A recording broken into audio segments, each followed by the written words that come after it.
Welcome back to the channel. நம்ம எஸ்கேனோடைய மதராசி படம் ரிலீஸ் ஆகிறதுக்கு இன்னொரு 50 நாள் தான் இருக்குது அப்படிமா சொல்லி இன்றைக்கி ஒரு நியூ போஸ்டர் அப்படின்னு ரிலீஸ் பண்ணியிருக்காங்க. இந்த ஒரு போஸ்டர் பார்க்குறதுக்கு செம்மையாக இருக்குது அப்படின்னு சொல்லலாம்.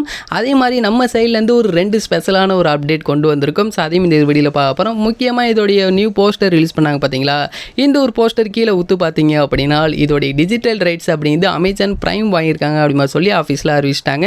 ஏன் அப்படின்னா ரொம்ப நாளாகவே ஒரு ரூமர் அப்படிங்கிறது போயிருந்துச்சு. டியூட் படத்தை, அதாவது பிரதீப் ரங்கநாதனுடைய அவருடைய படத்தை நெட்ஃப்ளிக்ஸ் வாங்கியிருந்தாங்க. அது வந்து 25 கோடிக்கும் மதராசி படத்தை 22 கோடிக்கும் வாங்கியிருக்காங்கன்னு சொல்லி ஒரு ரூமர் அப்படின்னு பரவிட்டு இருந்துச்சு. அது வந்து பொய் தான் அப்படிமா சொல்லி இன்றைக்கி இது மூலிமா நம்மளுக்கு தெரிய வந்துருச்சு. அண்ட் நம்மளுக்கு கிடைச்ச அப்டேட் என்ன அப்படின்னு கேட்டிங்க அப்படின்னா இதோடைய சேட்டலைட் ரைட்ஸ் அப்படிங்கிறது சன் டிவி வாங்கியிருக்காங்களாம். ஸோ உண்மையாகவே ஒரு செம்மையான ஒரு அப்டேட் தான் சொல்லி ஆகும். இதை தொடர்ந்து மதராசியோடைய ஃபஸ்ட்டு சிங்கிள் அப்படிங்கிறது நெக்ஸ்ட் வீக் ரிலீஸ் ஆக போகிறது அப்படிங்கிறது 100% கன்ஃபார்ம் ஆயிடுச்சு. ஸோ இதுக்கு மேலே எந்த ஒரு டவுட்டும் தேவையில்லை. ஸோ நெக்ஸ்ட் வீக் அப்படிங்கிறது மதராசியோடைய ஃபஸ்ட்டு சிங்கிள் அப்படிங்கிறது கன்ஃபார்மாக ரிலீஸ் ஆக போகுது.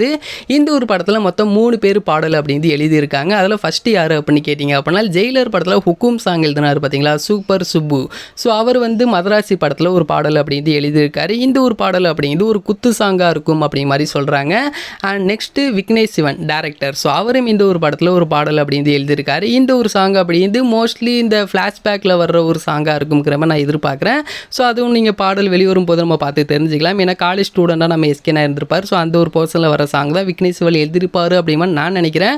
ஸோ அதையும் வெயிட் பண்ணி பார்ப்போம். இது மட்டும் இல்லாமல் சாய் அபியங்கர் அவருடைய மியூசிக்கில் வெளிவந்த கட்சி சேர அப்படி மாதிரி ஒரு பாடல் எல்லாருமே கேட்டிருப்பீங்க. அந்த ஒரு சாங்கை எழுதின ஆதேஷ் அவரும் இந்த ஒரு படத்தில் ஒரு பாடல் அப்படின்னு எழுதியிருக்காரு.